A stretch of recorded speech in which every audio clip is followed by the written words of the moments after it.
చిత్తూరు చామంతిపురానికి సంబంధించిన కవిత. ఆవిడకి 37 సంవత్సరాలు.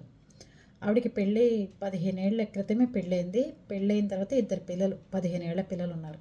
కానీ ఆవిడకి 17 ఏళ్ల వయసున్న కుర్రాడితో లవ్ అఫేర్ ఉంది. ఇద్దరు కలిసి పార్కులకి, సినిమాలకి, షికార్లు అన్నీ తిరుగుతున్నారు.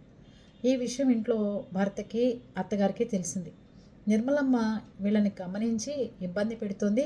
మన పెళ్ళికి వీళ్ళు అడ్డం వస్తున్నారు, మన పెళ్ళిని వీళ్ళు సాగనివ్వట్లేదు ముందుకే అని చెప్పిందట కవిత ఆ లవర్కి.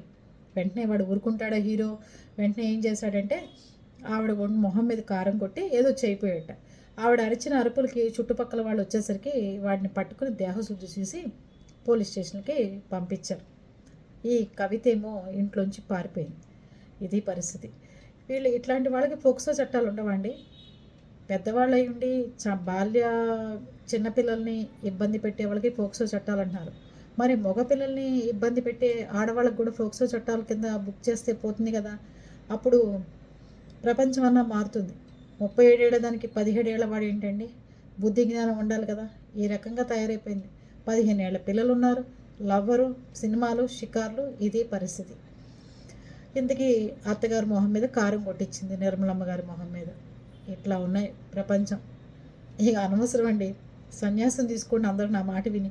ఇక మన పిల్లలకి పెళ్ళిళ్ళు గిళ్ళిళ్ళు చేయటం అనవసరమేమో అనిపిస్తుంది. ఏమంటారు?